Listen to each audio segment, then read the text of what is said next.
سلام و عرض ادب دارم خدمت شما بینندگان گرامی تلویزیون حزب کمونیست ایران. من کاوان صنیعی در یکی دیگه از ویژه برنامه‌های مختص به خیزش سراسری مردم ایران علیه نظام جنایتکار جمهوری اسلامی در خدمت شما عزیزان هستیم. در این برنامه چندین موضوع را برای بحث و بررسی بیشتر در نظر گرفتیم که عبارتند از مبحث کوتاهی در مورد وضعیت الان رژیم نسبت به 44 سال گذشتهش، همچنان که مستحضرید مصادف هست با انقلاب 57 و جشن‌های حکومتی، لذا در این برنامه حتما نظری کوتاه خواهیم کرد نسبت به وضعیت الان رژیم به نسبت دوره‌های پیشینش، سالهای گذشتهش. موضوع دو، موضوع اصلاح طلبان حکومتی هستش و نامه‌ای که میرحسین موسوی در این رابطه انتشار داده، همچنین انصراف بریتانیا قبل از نامه ایشان برای به تروریستی شناختن سپاه پاسداران. موضوع سوم تعیین یک هیئت اقتصادی هست. بیشتر هم در یک برنامه دیگر در مورد این موضوع صحبت کرده بودیم. هیئت اقتصادی که علی خامنه‌ای در نظر گرفته برای فروش اموال مازاد دولتی. جا داره که بیشتر موضوع کنکاش بشه، اهمیت بسیار بالایی داره و لازم هست که مردم شریف ایران سر خط باشن در این رابطه و بدونن که در قبال چنین تصمیم‌هایی چگونه واکنش نشون بدن. موضوع بعدی دیدار ماکرون با نتانیاهو هست و تشکیل ائتلاف نظامی که این دو کشور و بعدها قطعا آلمان و بریتانیا و همچنین آمریکا که همیشه حامی اسرائیل بوده در این همپیمانی قطعا شرکت خواهد کرد بر علیه ایران و تعیین 3000 هدف نظامی هست که در این برنامه بیشتر اون رو بررسی میکنیم. و موضوع آخر هم ایجاد یک سازمان جدید دولتی به نام زیست عفیفانه، همون گونه که در خبرها هم دنبال کردید. در طی 4 ماه گذشته مردم ایران بر ضد این حجاب اجباری و همچنین ظلم و ستم و تبعیضی که رژیم جمهوری اسلامی در حق زنان جایز دونسته در طی 44 سال گذشته به پا خواستن. واقع بعد از مرگ سخت و نگران کننده مهسا امینی شروع شد، افت و خیزهای بسیاری داشت، اما همچنان ادامه داره. روش‌های مبارزه تغییر کردن، مردم انواع اقسام شیوه ها رو به کار میبرن. در این مسیر قربانی های بسیاری هم داده شده که جا داره یاد و خاطر این عزیزان رو گرامی بداریم و امیدواریم که راهشان همیشه پررهرو باشه. برای بررسی بیشتر همین موضوعات دعوت کردیم از رفیق بهرام رحمانی که در این برنامه ما را همراهی فرمایند. رفیق بهرام، درود خدمت شما و خوش آمد میگم خدمت. منم برای شما و همکارانتون و بینندگان تلویزیون شما عصر بخیر میگم و براتون تندرستی آرزو میکنم. سپاسگزارم. ما هم همچنین برای شما آرزوی سربلندی و سلامتی داریم. پس سرراست میرم سر موضوع اول برنامه. امیدوارم که پاسخها به گونه‌ای باشه که برسیم همه این 5 موضوع را در تایمی که در اختیار داریم مورد بحث قرار بدیم. میخوام سوال اول رو کوتاه جواب بدید. همون گونه که مستحضر هستید در طی 2-3 روز گذشته مصادف بوده با 12 بهمن و انقلاب 57، انقلابی که خیلی ها میگن دزدیده شد توسط آخوندها و پاسداران و هیئت مؤتلفه بازاری و اجازه ندادن که مسیری که داشت به آزادی و دموکراسی ختم میشد به سرمنزل مقصود برسه.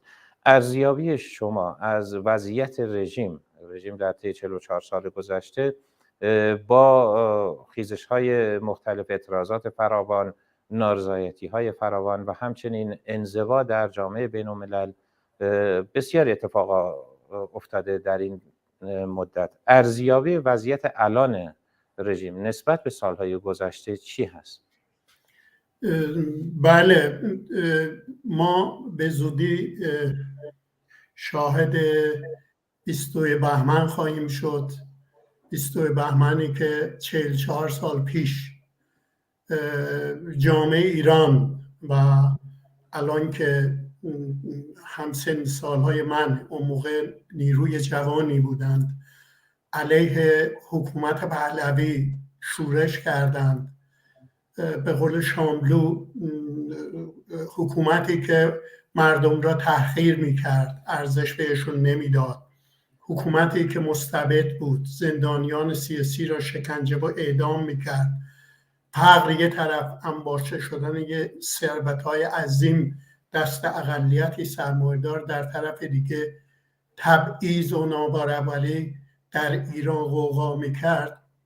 در واقع مردم ایران تو اون سال حکومت پهلوی را به همین دلایلی که برشمردم سرنگون کردن، با امید اینکه به یه جامعه آزادتر، عادلانه‌تر، مرفه برسن. منتها انقلابا اینجوریه که در این انقلابا همه گرایشات دخالت میکنن، مثل الان از سلطنت طلب گرفته تا بقیه تو این انقلاب شرکت دارند، حالا کما بیش و سهم خواهی هم میکنند قبل از اینکه انقلاب به پیروزی برسه. اون موقع هم همینطوری بود. اون موقع هم گرایشات مختلف، سوسیالیستی، چپ، سندیکالیستی، مذهبی، ناسیونالیستی وارد انقلاب شدن. بعد از انقلاب هم بلافاصله این کشمکش‌ها عمیق‌تر شد، چون گرایش مذهبی که دوره شاه از امکانات بسیار بیشتر اقتصادی و همچنین آزادی بیان برخوردار بود، مساجد در اختیارشون بود، فقط اقلیت آخوند که با شاه مخالفت میکردن اینا منزوی شده بودن. خب خیلی روشن بود که با پیروزی انقلاب و دولت‌های سرمایه‌داری جهانی هم از گرایش راست و مذهبی دارن دفاع میکنن و در فرانسه با خمینی و مشاوران هم مثل یزدی، قطب‌زاده، بنی‌صدر توافقاتی کردن. خب این گرایش مذهبی بلافاصله شروع کرد به سرکوب شدید و خونین گرایشات دیگه. جاهایی که انقلاب تونست تا مدتی دوام بیاره کردستان بود، ترکمن‌صحرا بود، ولی جمهوری اسلامی تا سال 60 با این درگیری‌های نیروهای انقلابی مواجه بود که سال 60 دیگه جمهوری اسلامی تقریبا خودش رو تثبیت کرد و جنگ ایران عراق هم نعمتی بود به داد جمهوری اسلامی رسید که سال 67 هم کلیگه اون نیروهای انقلابی که 15 ساله، 16 ساله، 18 ساله، 20 ساله تا 30 ساله در زندان ها بودند، همه را در بهار و تابستان 67 قتل عام کردند. ولی تو اونجایی که به موقعیت حکومت اسلامی برمیگرده، موقعیت حکومت اسلامی 43 سال پیش بسیار قدرتمندتر بود، در سطح جهانی پذیرفته شده بود، اکثریت جامعه ایران مرعوب شده بود، نیروهای مخالف سرکوب شده بودند. بنابراین جمهوری اسلامی تونست تا الان خودش رو بکشه و تو این سالها ما میبینیم خیزش 88 بر علیه تقلب در انتخابات با شعار محوری رأی منکوب، اعتراضات 96-98 به دلایل اقتصادی، گران شدن بنزین و الان هم که 5 ماه وارد انقلاب زن، زندگی، آزادی در ایران شده ایم، نشون داد که جمهوری اسلامی امروز با اقلیتی از پشتوانه اجتماعی برخورداره و این اقلیت هم میتونه دو اطرافیان بسیج و سپاه و وزارت اطلاعات و نیروهای لباس شخصی، حتی مذهبیان باشون بیشترشون نیستن، یه اقلیت ضعیفی در کنار جمهوری اسلامی قرار داره و جمهوری اسلامی تو این 5 ماه نشون داده که با وجود اینکه کلیگه جنایت‌های خودش رو به کار بسته، اعدام کرده، مخالفین را ربوده و کشته، 20,000 نفر رو دستگیر و زندانی کرده دست کم چند نفر رو اعدام کرده، ولی آخر سر موفق نشده این جنبش رو سرکوب کنه. این جنبش تا این 4 ماه گذشته دستاوردهای بسیار زیادی داشته که دیگه جامعه ایران را نمیشه برگردوند به جامعه حتی 4 ماه پیش. بنابراین امروز جمهوری اسلامی یه حکومت ناخواسته نه تنها برای جنبش انقلابی و بخش عظیمی از زنان و جوانان و مردم تحت ستم و کارگران قرار داره، همین جنبش باعث شده که جمهوری اسلامی حتی بین حکومت‌های بورژوازی بین‌المللی هم یه حکومت ناخواسته به حساب بیاد. بنابراین الان که جمهوری اسلامی در 44 سالگرد خودش رو میخواد جشن بگیره، در واقع داره عزا میگیره، چون عمر چندانی ازش باقی نمونده. این جنبش انقلابی با شعار محوری زن، زندگی، آزادی داره میره که جمهوری اسلامی را مانند 44 سال پیش حکومت پهلوی را به گورستان تاریخ فرستاد، جمهوری اسلامی هم در کنار اون حکومت بفرست. سپاسگزارم رفیق برام. پرسشی که ایجاد میشه اینه که طی 2 روز گذشته یک نظرسنجی هم انجام شده، در سایت های مختلف خبری هم منتشر شده. طبق اون نظرسنجی بیش از 80 و خورده ای از جمعیت ایران مخالف جمهوری اسلامی هستند و خواستار تغییر رژیم.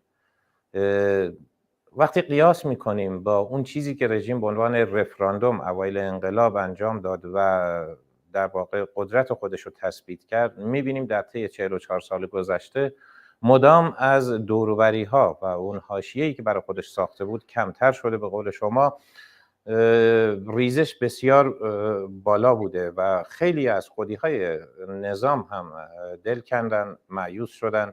از لحاظ اقتصادی بررسی میکنیم، وضعیت مدام بدتر شده. وضعیت اقشار ضعیف از کشاورز و دامدار و کارگر بگیر تا جمعیت متوسط شهری که بیشترشون به نزدیکای خط فقر یا حتی زیر خط فقر نزول کردن، اینا رو وقتی مورد بررسی قرار میدیم چقدر زمینه رو مهیا میبینید؟ چون خامنه ای هم امروز گویا فرمانی داده برای عفو بسیاری از همین بازداشتی هایی که در طی 4 ماه گذشته در خیزش سراسری بازداشت شدن.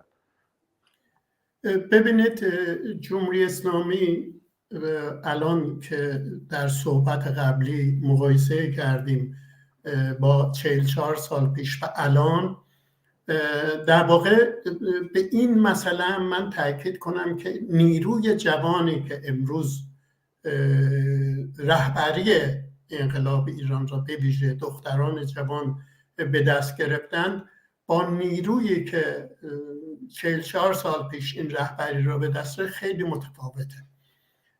به این دلیل متفاوته که این نیرو خیلی آگاهتر از نسبت به دوره 40 سال پیشه، به دلیل اینکه از طریق شبکه‌های اجتماعی به دنیا وصله، اطلاعات جهان را میگیره، تجزیه تحلیل میکنه. اون موقع ما از کوچه بغل دستیمون شاید هفته ها طول میکشید خبر بیاد چه اتفاقی افتاد، اونم چقدر درست بود، چقدر غلط بود. و به ویژه اون انقلاب مرزبندی حداقل از زاویه سکولاریسم با مذهب وجود نداشت.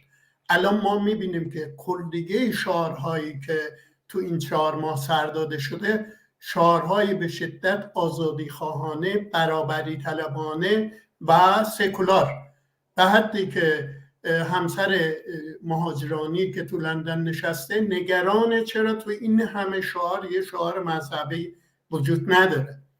البته یه بخشی از سیستان بلوچستان زاهدان را متفاوت ببینیم که اونجا هنوز آخوند مذهب یه مقدار تاثیر داره، اونم برای امروز کار کرد داره، فردای ایران اونم تاثیر خودش از دست میده. بنابراین جمهوری اسلامی هرچند که داره به قول معروف نرمش قهرمانانه نشون میده، که هنوز قدر قدرته، میتونه جنبش‌های اجتماعی رو سرکوب کنه، ولی درون خودش، اسناد درونی خودش به این نتیجه رسیده این رژیم داره میریزه. این رژیم در مقابل این نیروی عظیم جوان توانایی نداره و به ویژه زمان قراردادهای دست جمعی کارگران در پیشه و اعتصابات کارگری زیادی شاهد خواهیم بود. چهارشنبه سوریه، عید نوروز در پیشه. با این فقر، گرسنگی و با این بحرانی که رژیم به وجود آورده اعتراضات خیلی بالا گرفت. به خاطر همین خامنه‌ای مجبور شده یه قدم عقب نشینی کنه، بگه که امروز تعدادی از زندانیان را مورد عفو قرار دادیم. اصلا اون زندانیان به عفو این نیازی ندارن. قراره به زودی در زندانها توسط مردم باز بشه، همه زندانیان آزاد بشه، چون هیچ انسانی شایسته این نیست زندان باشه. همه اون زندانیان به دلایل سیاسی، اجتماعی و آزادی بیانشون دستگیر شدن. حتی کسایی که به عنوان بزهکار دستگیر شدن، اینا هم از سر فقر و گرسنگی به دزدی، به کارهای تنفروشی روی آوردن که تو زندانن. همه باید آزاد بشن، همه زندانیان سیاسی باید آزاد بشن، همه زندانیان اجتماعی آزاد بشن. حالا یه مقدار زندانی اگه ناراحتی روحی روانی دارن، میشه اونا را در اختیار بهداشت و درمان قرار داد، درمان بشن، نه اینکه تو زندان ها دیوانه ترشون کنن. بنابراین من در یک کلام میخوام اینو بگم، جمهوری اسلامی مجبور قدم به قدم عقب نشینی کنه. منتها دیکتاتورها این عقب نشینی خودشون را به حساب پیروزی خودشون میذارن تا اینکه به کلی کاخاشون فرو بریزه. بسیار عالی. میرم سراغ موضوع دوم که بی ربط نیست نسبت به موضوع اول و اونم رژیم خب خطر رو حس کرده، به معنای واقعی حس کرده. همون چیزی که پیشترم خدمتتون عرض کردم، نظرسنجی که شده بیش از 80%. در طی 4 ماه گذشته خیزش سراسری هم مناطقی از ایران که بیشتر نظامی نشین بودن یا خیلی از کسایی که گرفتن، حتما کسی از اعضای خانواده‌اش، حالا یا تو نیروی انتظامی یا تو ارتش یا تو سپاه پاسداران، بالاخره کسی رو داشته، حالا پدر بوده، عمو بوده، اما میبینی همه ناراضی‌اند. رژیم به نوعی این خطر رو حس کرده. لذا در این مقطع چه ضرورتی داره که میرحسین موسوی در چنین مقطعی در طی 4 ماه گذشته نیومده نامه‌ای بده بیرون، بیانیه‌ای صادر بکنه، اما طی 2 روز گذشته این کارو کرده. پیش از این هم اصلاح طلبان مجموعهشون در یک بیانیه بعد از تروریستی اعلام کردن نام سپاه در اروپا به نوعی اومدن دلجویی کردن از سپاه پاسداران و حمایت کردن در یک بیانیه. بلافاصله بعد از این هم بریتانیا، گویا مثلا هنوز بریتانیا امیدی داره به این جناح اصلاح طلب که بعد از اینکه اونا بیانیه‌شون رو صادر کردن میاد و میگه فعلا در دستور کار نیست و از دستور کار خارج میکنه اینکه سپاه رو در لیست سازمان‌های تروریستی قرار بده. نظر شما در این رابطه چیه؟ آیا هنوز رژیم امید داره به این جناح اصلاح طلب یا پاسداران سیاسی نظام؟ ببینید، خود این مسئله که الان شورای پارلمان اتحادیه اروپا اول اعلام کرد که سپاه پاسداران تو لیست ترور قرار خواهد داد، حتی اسم خامنه‌ای و رئیسی هم به عنوان تحریما قرار داده بودند. این تصمیم با اتفاق حالا پنجشنبه تصویب میشه، میره شورای وزیران اتحادیه اروپا 2 روز دیگه.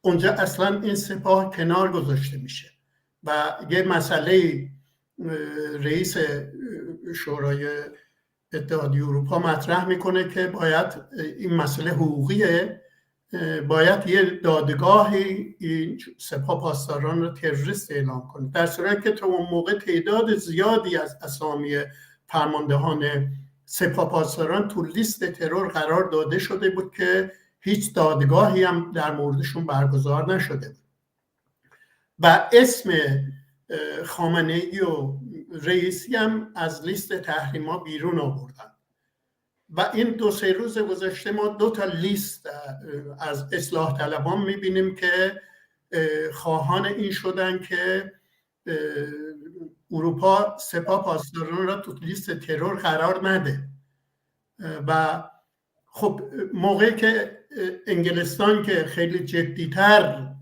نخست وزیر جدیدش خیلی جدیتر نشون میداد که علیه جمهوری اسلامی تصمیم میگیرن، این تصمیم میگیره اتحادیه اروپا این تصمیم میگیره، یه چراغ سبزی به جمهوری اسلامی داده میشه که ما سپاهپاسداران را تو لیست ترور قرار ندادیم. حالا ما این امتیاز به شما دادیم، شما چه امتیازی میخواید به ما بدید؟ و تو این یه مسئله از زاویه خارج و روابط بین الملل نگاه کنیم. یه موضوع دیگه داخل خود ایرانه. اصلاح طلبان در واقع از شعارهای خیزش 96-98 یه شعار اصلی این بوده اصولگرا اصلاح طلب تموم شد ماجرا. خود این 4 ماه خیزش هم نشون داد که اصلاح طلبا دیگه حذف شدن.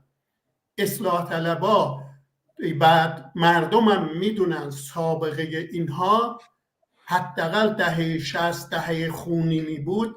اصلاح طلبا اصولگرایی‌ها دست در دست هم بودن، تمام کشتارها نقش داشتن، تو 8 سال جنگ ایران عراق نقش داشتن، کشتار 60 نقش داشتن، کشتار 67 نقش داشتن.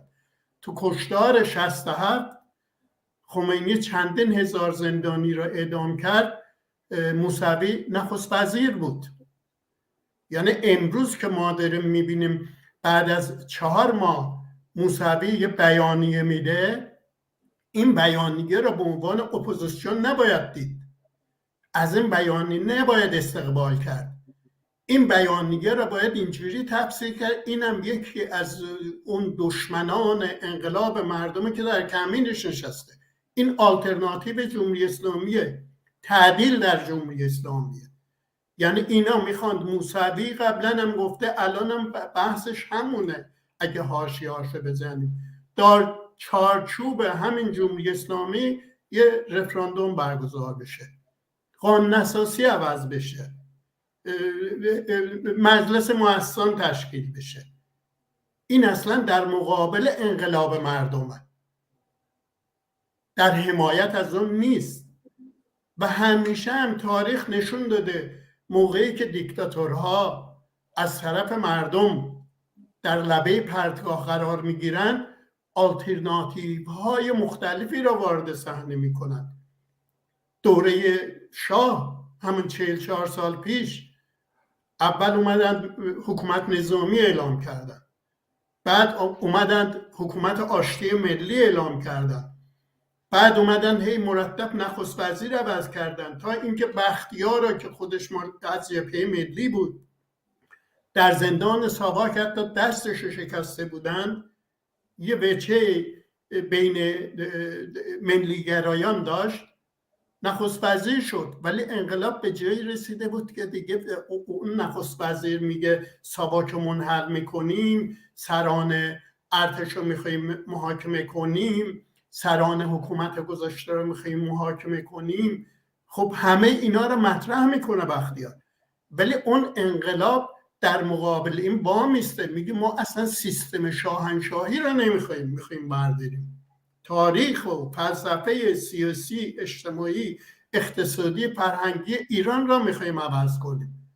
دیدیم که بختیار دوام نیاورد. بختیار در عمر کوتاهش ساواک منحل کرد، مهمترین ارگان امنیتی الان در ظاهرم شده. بنابراین جمهوری اسلامی الان در تنگنا قرار گرفته، همون تجربه داره تکرار میشه. موسوی تو آب نمک خوابونده شده از سال 88 تا الان.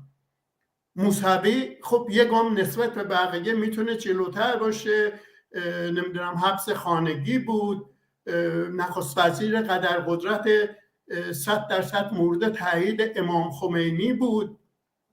الان موسوی جزو کساییه که باید بیاد در مورد کشتار 67 جواب بده، دهه 67 جواب بده.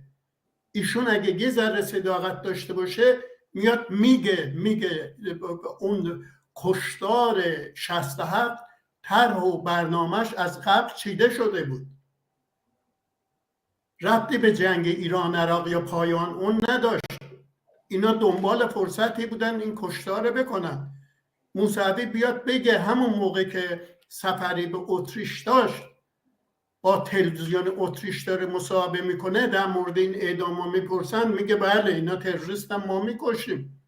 بیاد جواب بده موسوی اینا را. موسوی را خب میگه تفاوت‌هایی داره با خامنه‌ای و نمیدونم روحانی و خاتمی. بالاخره در کنار جمهوری اسلامی چون رأیش و خامنه‌ای تو کیسه احمدی نژاد ریخت، ازش ناراضیه، ازش نگرانه، باش آبشون تا یه جوب نمیره. بنابراین در وهله اول باید اگه میخواد موسوی صداقتش رو نشون بده، اون دهه 60 خونین را 10 سال حاکمیت جمهوری اسلامی که ایشون رئیس دبیرکل حزب جمهوری اسلامی بود، بعدا نخست وزیر بود، بیاد اونها را بگه پشت پرده چه اتفاقی افتاد، نیروهای دیگه چگونه، مجاهد، چپ، هر کسی که مخالفت میکرد، مردم کرد، ترکمن‌صحرا، خوزستان، سیستان، بلوچستان، چرا کشتار کردن؟ ایشون اصلا مخالفتی با اونا داشت؟ اول صداقتش رو باید اینجوری نشون بده.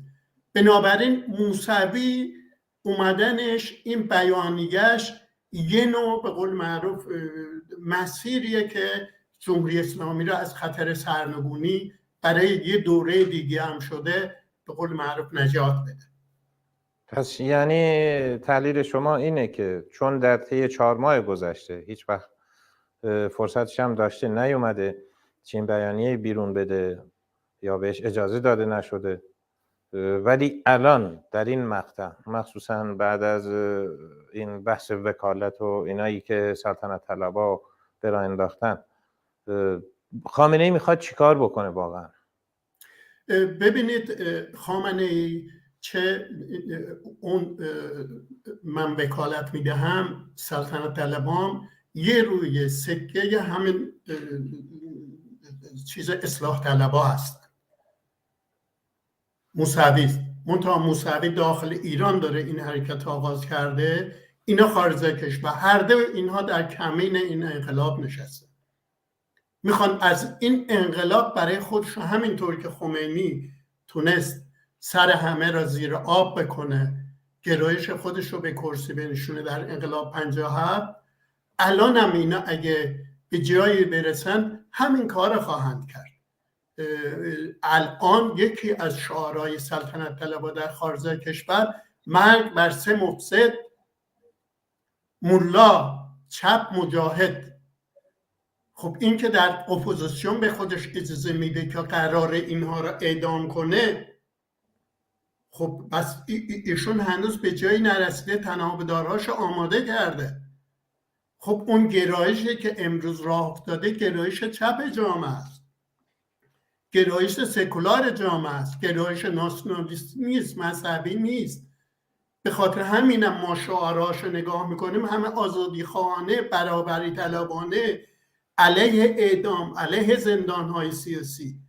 ولی سلطنت طلب تو اروپا و آمریکا شعار مرگ میده، تنابدار آماده میکنه.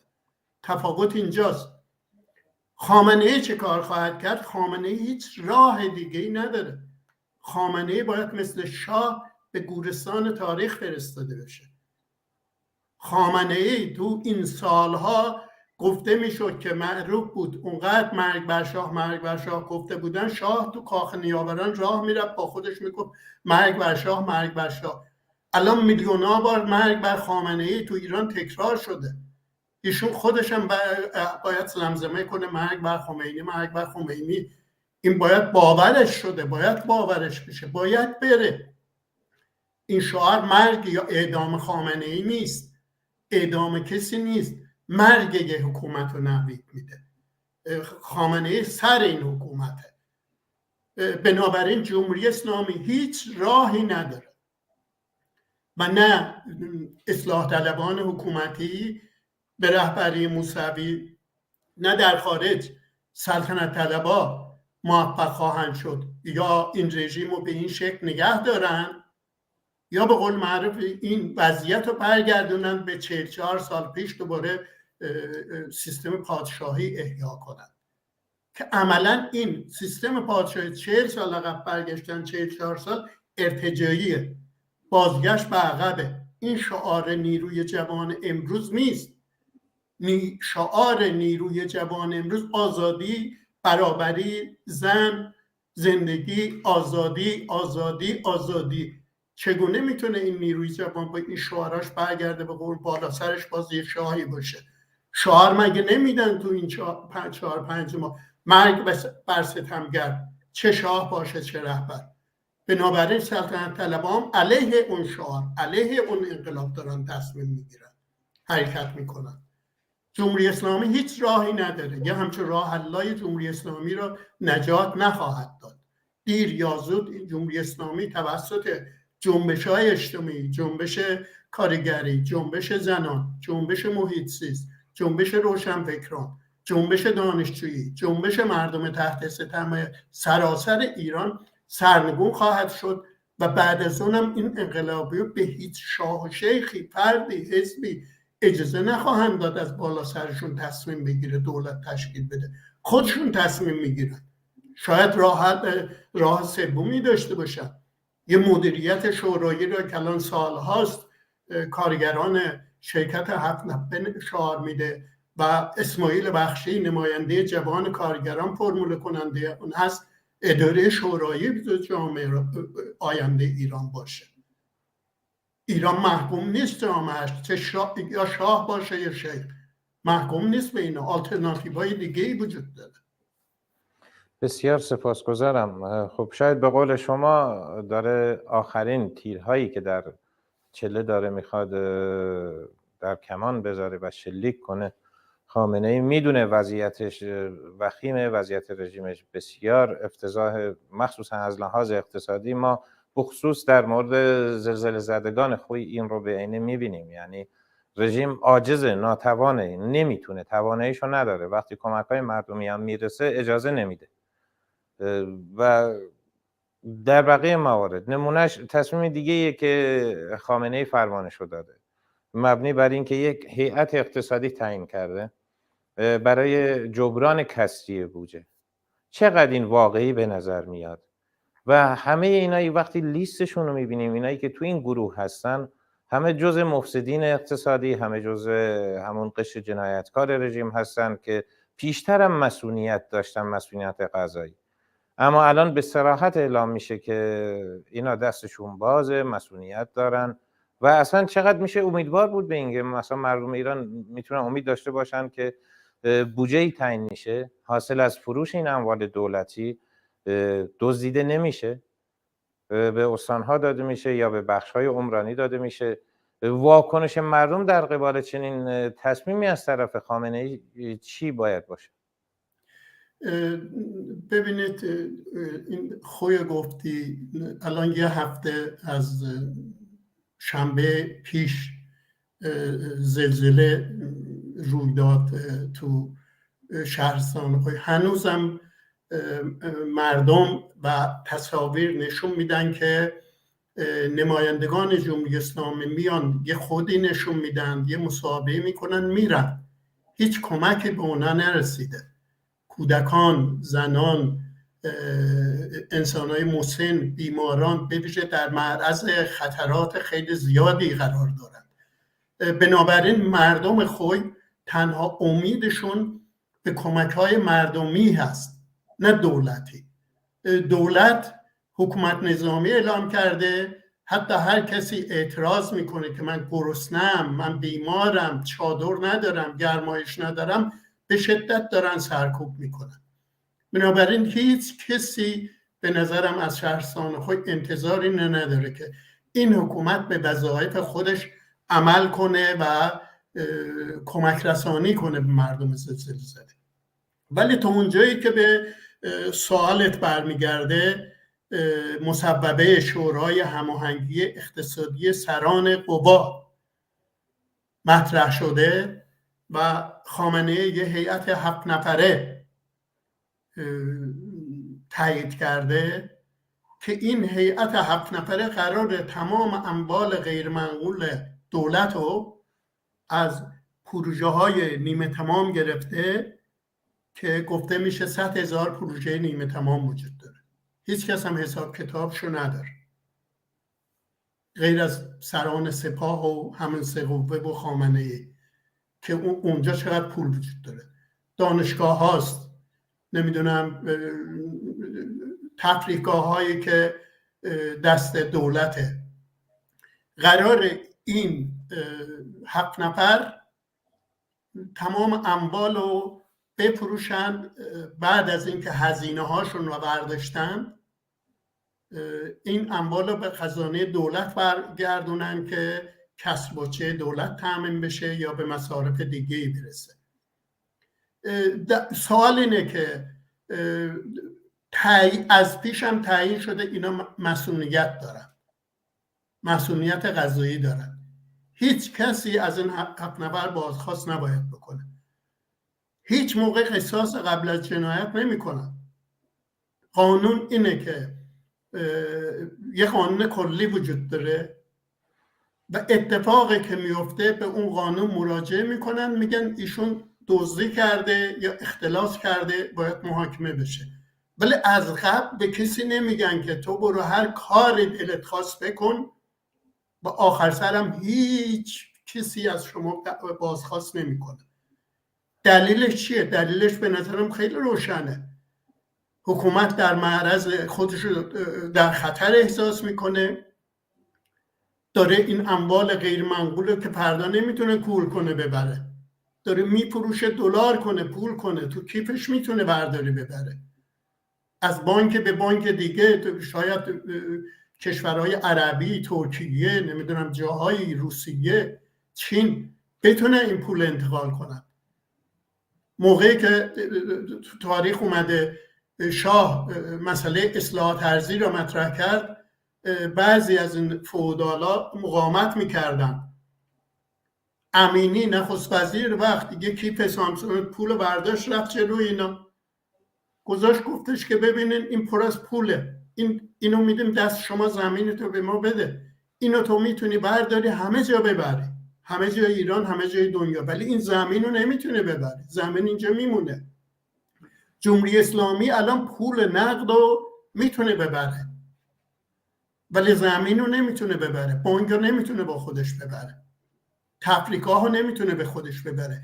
در واقع من این میبینم که جمهوری اسلامی میخواد اموال عمومی هم تا کنه که اختلاس، دزدی، به قول نیوزویک نوشته خامنه‌ای روزخوان بود 44 سال پیش، الان 93 میلیارد دلار پول در گردش داره. و کجا برده؟ کجا کار کرده؟ چه زحمتی کشیده؟ خانوادهش خودش برای این پول، اطرافیانش هم همینطور. موقعی که شاه بیرون اومد اون چمدان پولها و طلاها و جواهرات سلطنتی را می آوردن، یه لیستی وجود داره که من قبلا نوشتم، تیمسار فلانی نمیدونم اینقدر میلیون دلار، اون یکی اینقدر میلیون دلار، اینقدر میلیون دلار تقسیم کرده بودن، پول آورده بودن با خودشون. اینا هم دارن پولا رو بین خودشون تقسیم میکنن. رؤسای سه قوه دارن از بالا سر مردم با رهبر نشستن، با هم دارن این اموال حراج میکنن پول کنن. ویلا به قول معروف چه کسی میتونه حساب رسی داشته باشه؟ اینا مسئولیت قضایی دارن، این اموال چقدر ارزش داره؟ مگه این شرکت 7 تپه را فروختن به 2 نفر دولت فروخت، الان 10-15 سال کارگران اونجا اعتراض میکنن آقا اینو شما مفت دادیم به این دست این کارفرما، این حقوق ما رو نمیده. هر موقع ما اعتراض کردیم بلافاصله پلیس رو میاره. بحث فروش اموال دولتی به کی تازه فروخته خواهد شد؟ میگه به بخش خصوصی. نه خیر، قبلا هم طبق ماده 40 خصوصی سازی میشد. کی خصوصی سازی را به دست میره؟ سپاه پاسداران، نیروهای بسیج، وزارت اطلاعات، سران سه قوه، همه سران مقامات جمهوری اسلامی الان هم این اموال حراج میکنن، به اونا میخوام بدن. مردم عادی یا شهروند عادی شرکت خصوصی تو این بحران اقتصادی رژیم رفتن یه سرمایه گذاری نمیکنه اونجا. تازه پولاشون را سرمایه‌دارایی که مخالف جمهوری اسلامی هستن پیشاپیش خارج کردن یا خارج میکنن. آخه ادعای خامنه ای همینه، میگه این پول که نقد میشه مولد میشه، یعنی میره به بخش تولید.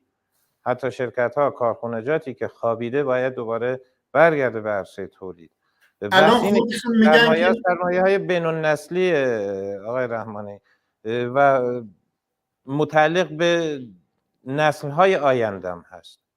در کشورهای دیگه دنیا هم بوده، مثلا برای مواقعی که دولت به مشکل برخورده یا سیاست‌های ارضی به کار برده یا سیاست‌هایی که برای توسعه شرکت‌ها و حمایت از اینا یا سیاست‌های دیگه‌ای که در قبال دولت رفاهی و چه می‌دونم با دادن یارانه و این چیزا. اما چجوری میشه؟ مردم چه واکنشی باید داشته باشن با توجه به تجربه‌ای که از 44 سال گذشته جمهوری اسلامی و مخصوصا دستگاه عریض و طویل اقتصادی و سیاسی و نظامی مثل سپاه پاسداران میتونن داشته باشن؟ چه توقعی میتونن داشته باشن و چه واکنشی باید نشون بدن؟ ادعای خامنه‌ای به عنوان مولد سازی یه دروغ بزرگ بیش نیست. چرا میگم بیش نیست؟ شاهدم همین 100,000 پروژه نیمه تمامه. خب اگه قرار بود این مولد سازی بشه لازم به این دم دستگاه نبود. میگفت آقا برین سرمایه گذاری کردین، این پروژه های نیمه تمامی که وجود داره، از ساخت ساختمونی گرفته، جاده سازی گرفته، پتروشیمی گرفته، کشاورزی گرفته، مدارس که همه کلنگی شده با فرو میریزه، از اینا گرفته. خب چرا این 100,000 پروژه نیمه تمام مونده؟ برای 100,000 پروژه نیمه تمام قرار بود اونا به مولد سازی برسه، قرار بود به تولید برسه، قرار بود به استفاده برسه. پس چقدر سر اینا پول رفته؟ کیا خوردن اینا را بردن؟ الان 100,000 پروژه نیمه تمام وجود داره و تا اونجایی که به مردم برمیگرده، مردم الان میبینن که اگه 44 سال پیش دلار 7 تومن بود الان داره 50 تومن شده، 50,000 تومن شده، دستمزداشون رو نگاه کنن به اینقدر که اضافه نشده. پس مردم باید میدونن این حکومت دروغ میگه، این حکومت کلاهبرداره، این حکومت جنایتکاره، این حکومت بچه کشه، زندانی کشه، متجاوزه. پس بنابراین مردم باید نسبت به این مسئله الان خب باید شعاری هم درست بشه. آقا دروغگو، مولد سازی کجاست؟ شما دارین غارت میکنین اموال مردم، دزدیاتون رو بیشتر میکنین. منتها این دزدی ها مخفیانه که انجام میشه به جای خود، اینها را دیگه رسمیتر، علنیتر کردن، به خاطر اینکه دیگه نمیتونن مخفی کنن.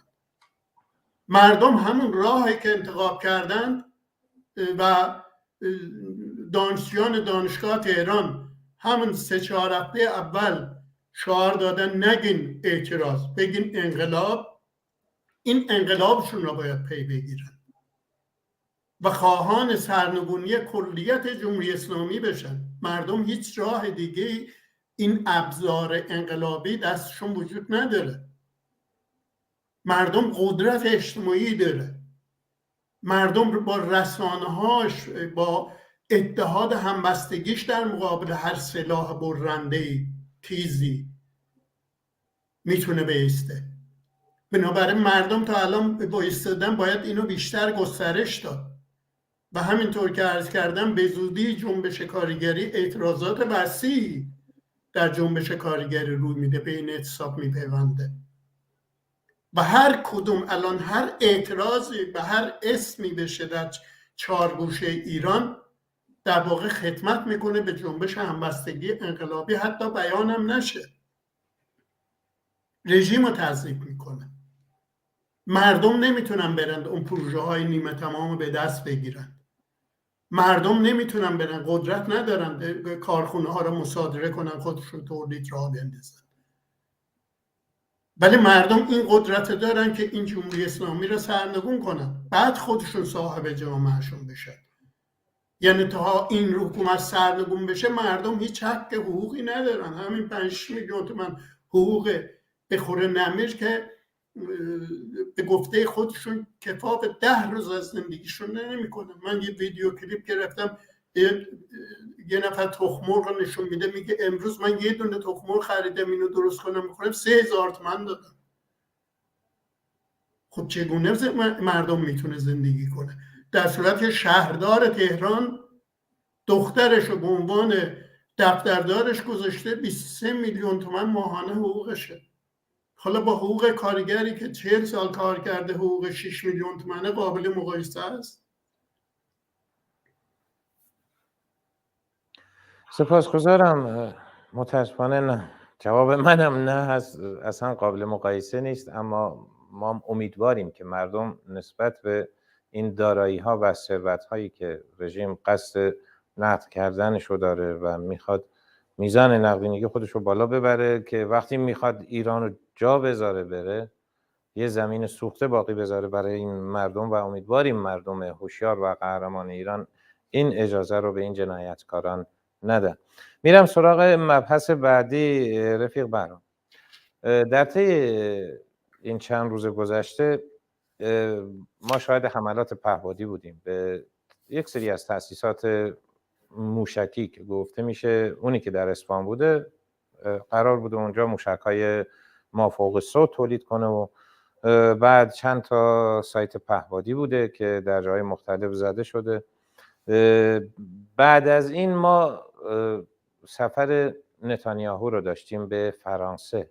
اونجا طی گفتگوهایی که با مکرون داشته رسما اومده اعلام کرده که ما یک ائتلاف نظامی علیه ایران هسته‌ای و رژیم ایران در واقع ایجاد کردیم با فرانسه، و قطعا دو قدرت بزرگ اروپا، یکی نظامی فرانسه، اقتصادیش آلمان، پیشتر که انگلیس بود، ولی راحت میتونن انگلیس هم ملحق کنن به این قضیه، پس براش کاری نداره.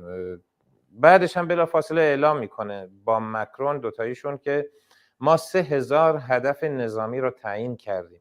پیشتر که اعلام میکردن طی سالهای گذشته حرف از 1500 هدف بود، 2000 بود، الان شده 3000 هدف. چقدر اینا واقعیه و چقدر این خطر جنگ در آینده این نزدیک اگر ایران به برجام بر نگرده، تعهداتش رو انجام نده، وجود داره که اینا بخوان واقعا این 3000 هدف حالا کم تر یا بیشتر مورد هجوم قرار بده.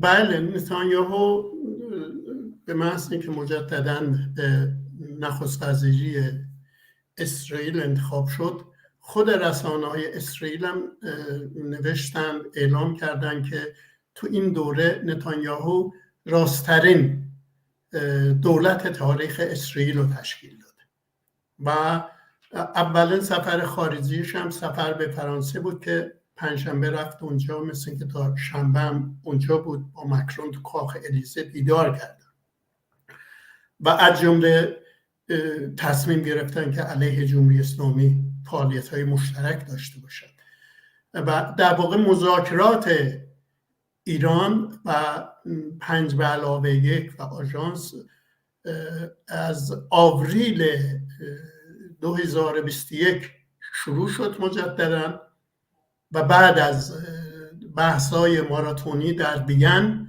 16 ماه طول کشید تا اینکه جمهوری اسلامی اعلام کرد آژانس دیگه به کنترل خودش تو نیروگاه‌های اتمی ایران پایان بده و آژانس هم اعلام کرد که 3 پایگاه اتمی که اونجا جمهوری اسلامی فعالیت‌هایی داشته به آژانس اطلاع نداده. این روابط قطع شد و گفته میشه الان جمهوری اسلامی غنیسازی اورانیوم به 60% رسونده، در صورتی که حدود 3.67% باید غنیسازی اورانیوم میکرد از نظر آژانس و دولت‌های 5 به علاوه 1. ولی این فاصله خیلی زیادیه و جمهوری اسلامی داره ادعا میکنه ما به سرعت میتونیم اینو به 90% برسونیم، غنیسازی اورانیوم، و 90% برسه کارشناسان میگن دیگه تولید بمب اتمی، حداقل چند تا بمب اتمی برای جمهوری اسلامی دیگه مساعدتر و راحت‌تر میشه. حالا چقدر این گزارشات درسته غلطه ما هیچ اطلاعی نداریم، ما از طریق رسانه ها میشنویم. و چقدر این 3000 تا هدف درسته اونم نمیدونیم، ولی میدونیم که اخیراً هم آمریکا و اسرائیل یه مانور مشترک بزرگ انجام دادن، از به 52های که بمبای سنگرشکن حمله میکنه استفاده کردن و هدفهای نمایشی از هدفهای جمهوری اسلامی را زدن. این وضعیت وجود داره. جمهوری اسلامی در این حال با جمهوری آذربایجان هم از هفته پیش با کشتن مأمور امنیتی سفارت آذربایجان روابط دیپلماتیکشون قطع شده و جمهوری آذربایجان اعلام کرده که سری جاسوسای جمهوری اسلامی رو دستگیر کرده و جمهوری اسلامی یکی از ادعاش اینه که اسرائیلیا تو مرزهای ایران تو آذربایجان خیلی فعالن علیه ما. حالا جمهوری اسلامی احتمالاً اون تجربه‌ای که سال 59 داشت و موقعی که نیروهای انقلابی را سرکوب میکرد زورش نمیرسید، میخواست دانشگاه ها را ببنده، کردستان رو سرکوب کنه، ترکمنصحرا را سرکوب کنه، زنان را سرکوب کنه، روشنفکران را سرکوب کنه، جنبش کارگری را سرکوب کنه، مرتب در حال جنگ جدل بود. ولی موقعی که عراق اونم با تحریک‌های خود خمینی که صدور پان اسلامیزم و راه قدس از کربلا میگذارد، صدام حسین به ایران حمله کرد. موقع حمله خمینی چیزی گفت که این جنگ نعمتی است خدا برای ما فرستاده. چرا؟ جنگ که نعمت نیست، جنگ خرابی و کشتار به وجود میاره، ولی برای جمهوری اسلامی نعمت بود، چون در سایه جنگ جامعه را میلیتاریزه کرد، مخالفین خودش را از بین برد، حکومتش رو تثبیت کرد. بنابراین الان هم جمهوری اسلامی فکر میکنه که این انقلابی که داخل ایران راه افتاده تو سطح بین المللی منزوی شده، یک جنگ خارجی کوچک کنترل شده میتونه دوباره گرایش مذهبی و ناسیونالیستی را پشت سر جمهوری اسلامی به خط کنه. ولی الان این جمهوری اسلامی 59 نیست و الان هیچ کس جمهوری اسلامی را نمیخواد غیر از دوربری های خودش.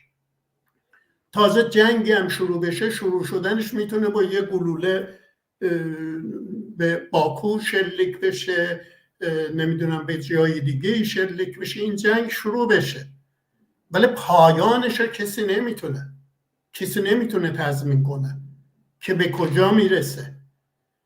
بنابراین من این تهدیداتی که از نظر نظامی داره میشه، اولا این تهدیدات خیلی جدی نمیگیرم.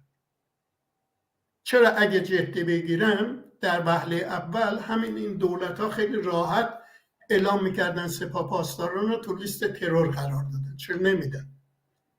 خیلی راحت اپوزیسیون خارج از کشور یک صدا الان 40 ساله دارن میگن آقا این سفارت های جمهوری اسلامی را ببندید، اینجا دیپلمات ها نیستن، تروریست ها نشستن. عوامل تروریستی جمهوری اسلامی مثل اسدی که تو بلژیک تو زندانه، دبیر دوم سفارت ایران ظاهرا در اتریش بود، ایشون یکی از فرماندهان وزارت اطلاعات و سپاه قدس. چرا اروپا میخواد قبول کنه؟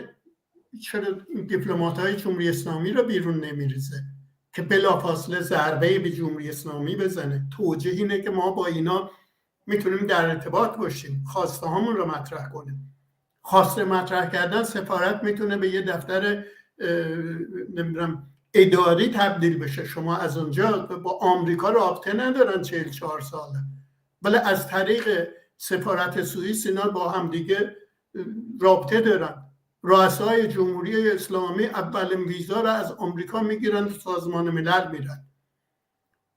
چند هزار تا از فرزندان ارشد جمهوری اسلامی تو آمریکا دارن زندگی میکنن، سرمایه گذاری کردن. بنابراین این جنگ و حمله و چه دوره ترامپ بوده آخرین لحظه میخواستن بمباران کنن، لغو کردن، چه الانو جدی نمیبینم. ولی این هشداره، ولی هشدار میدونید یعنی؟ بله، ولی این که به هر رو مثل حمله پهپادی به اصفهان شد یا قبل از اون حمله پهپادی به مرکز پهپاد جمهوری اسلامی تو کرمانشاه شد یا اتفاقات دیگه، این خرابکاری ها یا این ضربه ها به جمهوری اسلامی میتونه ادامه پیدا کنه، میتونه حتی بیشتر بشه. ولی من یه موضوع دیگه در مورد این بگم. یه همچون جنگی کمتر از 2 دقیقه وقت داریم، اگه کوتاه بفرمایید ممنون میشم. بله، اگه این جنگی حمله به ایران صورت بگیره دیگه ما باید در این انقلاب ببندیم، فاتح این انقلاب ببندیم، مثل لیبی، مثل عراق، مثل افغانستان. دیگه یه طرف میشه جنگ طلبان و آدمکشان جمهوری اسلامی، یه طرف کسایی که پیاده نظام دولت‌های غربی شدن دارن می‌جنگن. تو این وسط مردم دیگه مجبورن خونه هاشون بشینن مثل سوریه. بنابراین امیدوارم این جنگ صورت نگیره و هر گونه حمله نظامی به ایران را هم به ضرر مردم میدونم باید محکوم کرد. بسیار سپاسگزارم، بسیار عالی رفیق بهرام رحمانی عزیز.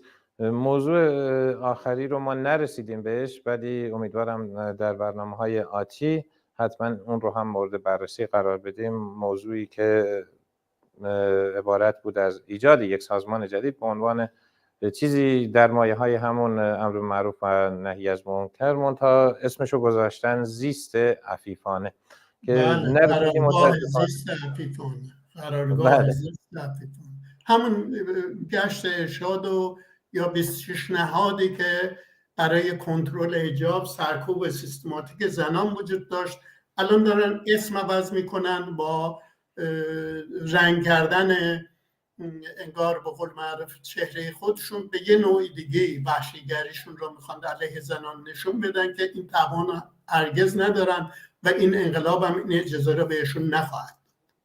ما هم امیدواریم. البته اذعان کردن خود رهبران جمهوری اسلامی، خصوصا خود علی خامنه‌ای، که بی‌حجابی رو نمیشه با باتوم و خشونت چیز کرد. واسه همینه یه سری مجازات ها در نظر گرفتن که قطعا در یک برنامه میتونیم اون رو هم مورد بررسی قرار بدیم در راستای فشار بیشتر بر زنان غیور جامعه ایران عزیزمان. بسیار سپاسگزارم رفیق بهرام عزیز که در این برنامه با ما همراه بودید. منم از شما همکارانتون تشکر میکنم. بار دیگه برای بینندگان تلویزیون صمیمانه آرزوی تندرستی و موفقیت دارم. سپاسگزارم. من هم برای شما همچنین. شب بخیر میگم خدمتتون. بینندگان گرامی تلویزیون حزب کمونیست ایران بسیار سپاسگزارم که تا این لحظه ما را همراهی نمودید. شب و روزهای بسیار خوبی برای شما عزیزان آرزو مندیم.